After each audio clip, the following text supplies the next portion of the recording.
तो रायपुर में सीएम से मिले महाराष्ट्र के विधायक, छत्तीसगढ़ कृषि मॉडल का अध्ययन किया। सीएम विष्णु देवसाय से प्रतिनिधि मंडल की मुलाकात हुई है। 3100 रुपए क्विंटल दर से धान खरीदी सरकार कर रही है। प्रदेश में 2700 धान उत्पादन केंद्र संचालित हो रहे हैं। किसान हितैषी योजनाओं की प्रतिनिधि मंडल ने सराहना की है। महाराष्ट्र में अपनाए जा सकते हैं छत्तीसगढ़ मॉडल के अनुभव। रायपुर में मुख्यमंत्री विष्णु देवसाय से महाराष्ट्र के विधायक प्रतिनिधि मंडल ने सौजन्य मुलाकात की है और छत्तीसगढ़ के कृषि मॉडल और धान खरीदी व्यवस्था का अध्ययन किया। मुख्यमंत्री निवास में यह बैठक हुई।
किसानों के हित में संचालित योजनाओं, कृषि सुधारों और ग्रामीण अर्थव्यवस्था को मजबूत करने के प्रयासों पर चर्चा हुई है।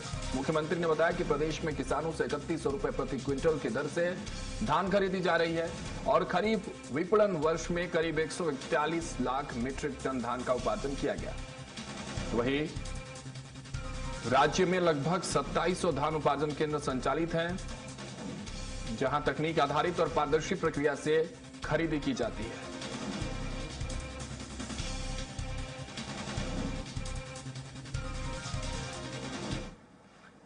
तो देखिए, मुलाकात की तस्वीरें हैं जहां महाराष्ट्र के विधायक का एक प्रतिनिधि मंडल छत्तीसगढ़ पहुंचा। मुख्यमंत्री विष्णु देवसाय से मुलाकात की और छत्तीसगढ़ में खासकर जो किसानों को लेकर योजनाएं चल रही हैं, जो कृषि मॉडल है, उस पर चर्चाएं हुई है। ये महाराष्ट्र का जो प्रतिनिधि मंडल पहुंचा, उसने सराहना की और बताया कि किस तरह से किसान छत्तीसगढ़ में समृद्ध हो रहे हैं। मुख्यमंत्री विष्णु देवसाय ने भी इसकी जानकारी दी कि आखिर मॉडल के भीतर क्या क्या चीजें, उस कंसेप्ट को किस तरह से छत्तीसगढ़ में लाया गया, बनाया गया, किस तरह से जमीनी स्तर पर उतारा गया, जिससे किसानों को लाभ हो रहा है और इस मॉडल को हो सकता है कि महाराष्ट्र में भी किसानों के लिए अपनाया जाए। तो ये बड़ी खबर है छत्तीसगढ़ के लिए। हमारे सहयोगी दिलीप साहू और अधिक जानकारी के साथ जुड़ रहे हैं। दिलीप, महाराष्ट्र का एक विधायक प्रतिनिधिमंडल छत्तीसगढ़ पहुंचा।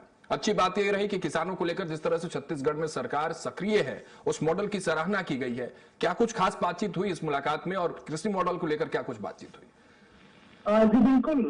छत्तीसगढ़ में जो एमएसपी से धान खरीदी का जो सिस्टम बनाए गए हैं, उसके बाद फिर किसानों को जो लाभ, अतिरिक्त लाभ दे रहे हैं, लाभांश रूप में, जिसकी वजह से प्रति एकड़ धान का जो क्विंटल है 3100 रुपए मिल रहा है किसानों को। इसके अलावा और विभिन्न जो स्कीम जो चलाई जा रही है सरकार की ओर से, जो धान के अलावा अन्य फसल उगाने वालों के लिए किस तरह से लाभ दिए जा रहे हैं, इन तमाम चीजों का विश्लेषण करने के लिए, उनका अध्ययन करने के लिए महाराष्ट्र से विधायक के प्रतिनिधि मंडल आए हुए हैं, विधायक दल आए हुए हैं और इन्होंने आज विभिन्न जगहों पर घूमे, देखे, समझे। उसके बाद फिर सीएम विष्णुदेव साय से भी मुलाकात इन्होंने किए हैं और सीएम विष्णुदेव साय ने इनको बताया कि किस तरह से छत्तीसगढ़ में ₹3100 प्रति क्विंटल की दर से धान खरीदी की जा रही है। इसके अलावा राज्य सरकार द्वारा खरीफ विपणन वर्ष में लगभग 141 लाख मीट्रिक टन धान का उपार्जन किया गया, यानी खरीदी की गई एमएसपी पर।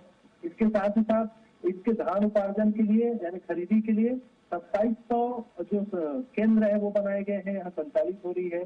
और सभी व्यवस्था को दुरुस्त करने के लिए ऑनलाइन सिस्टम से टोकन के माध्यम से खरीदा जा रहा है। तो इन तमाम चीजों के लिए और साथ ही साथ संग्रहण केंद्रों और गोदामों का जो नेटवर्क है, उन तमाम चीजों के बारे में जानकारी उनको मिली है सीएम विष्णुदेव साय ने विधायकों को। विधायकों ने इन तमाम जानकारी लेकर छत्तीसगढ़ की जो मॉडल है उसकी सराहना भी की है और ये भी कहे हैं कि आने वाले समय में महाराष्ट्र में भी छत्तीसगढ़ के मॉडल को अपनाने के लिए वहाँ सरकार को बताएंगे कि किस तरह से छत्तीसगढ़ की जो मॉडल है वो लाभकारी हो सकते हैं और वहाँ पर महाराष्ट्र सरकार भी इसे अपना सकती है। इस तरह की बातें सामने आई। ठीक है, बहुत शुक्रिया दिलीप हमारे साथ जुड़ने के लिए, तमाम जानकारी के साथ।